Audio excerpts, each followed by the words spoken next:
This video is about what they look into hiring a non-native speaker. So if you're a non-native speaker who wish to teach English abroad or who wish to teach abroad, this video is for you. Stick with me. Now, if you haven't subscribed, subscribe. Hit the notification bell so that every new video you get to watch, again, like the video, comment, and share the video so that we can expand the family. My name is Kweku Sikenia Branti. Don't forget to subscribe. Now let's move into the video. So, in considering non-native speakers to hire, what they consider first is your accent. So the first thing they do is that if you are a non-native speaker, you should be able to speak close to a native speaker. And I said in my first video, if you haven't watched, go and watch that. Vietnamese prefer the American accent. They prefer the American accent.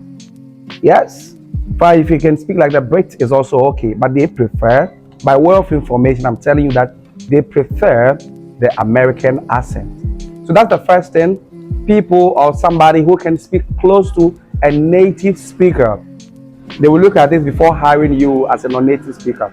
Number two, possessing a master in, let's say, English education, a master in, let's say, teaching education. Yes, it's also a plus for you. So if you've done further courses like a master's in English, master's in the specific field that you want to go and teach, I think is an opportunity for you, and it can place you ahead of some other people.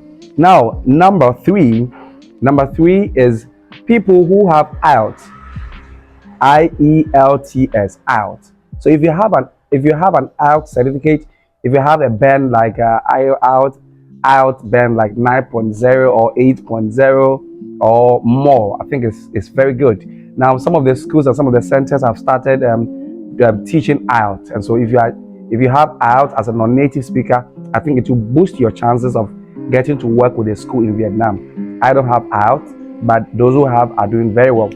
So next is non-native speakers who wish to work with a school for a longer period. So they wish to work with people who can work with a longer period. By so doing, they get to monitor the progress of the kids, their English level, and so they can know who are poor and who are good, and know how to tackle each of the students, and can have a lot of records on some of the students. So teachers who can work for a longer time. So when they are interviewing you, they're going to ask you how long you wish to work with us. So you can tell them as long as you are okay with me.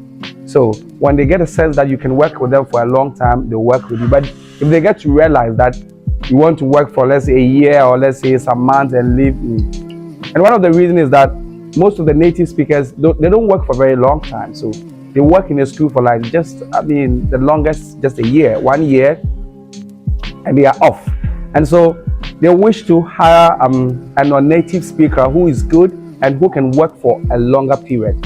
And is one of the things they look when hiring a non-native speaker. Now the third one is your teaching methodologies or your teaching methods. So if you have a very good teaching methods, if it is student-centered or whatever you use, the method you use, they look out for that. And the teacher, you should make class exciting. So your ability to make your class very exciting, very lively. I mean, put some energy in your teaching, and your class don't get very boring. Some classes are very boring. You get to class and it's all about talk, and kids will be looking at your face. No. So when a kid enters your class and come out smiling, it's a good sign that you are a good teacher. If the kids come out smiling, beaming with smiles, that's a good sign for you, the teacher, and it's a positive sign for you, the teacher. So that is one of the things, making your class very lively. And three is energetic teachers who have got a lot of energy. So if you have a lot of energy, you exert your energy into teaching. They love such people. Most of the native speakers are not very strong, and they're also not very consistent. So even when they have just a running stomach, teacher, I have a running stomach, I can come. Or teacher, I went to drink yesterday, so I can come. I have a hangover, I can come.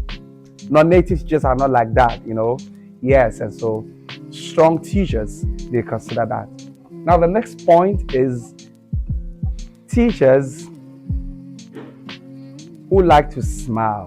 I like to smile always. Yes, I like to smile always. So, most of the kids have never seen a dark person like me before or a white person. So when they see you, they always come close to you. They always like to talk to you. So they love teachers who love to smile, who can, play with these kids, interacting in English, and who would love to be with these kids. And so it's one of the factors they look. So once you go for interview, they see your smiles and yes, and you are smiling. And when the kids start touching you and you don't push them back and you accommodate these kids, even when they are hitting you, you are still smiling. And yes, and that's a good sign. And that's a good sign. And so, guys, this is my tips for what employers look before signing a non-native teacher. If I've left some out, kindly write it in the comment box. Let me also know where you are watching from. And guys, don't forget to subscribe, comment, like, and share the video. This channel is all about learning. We are learning very well. So let's share and expand the family and make it even bigger. Thank you for liking, commenting, and subscribing to my channel. It's a bye for today.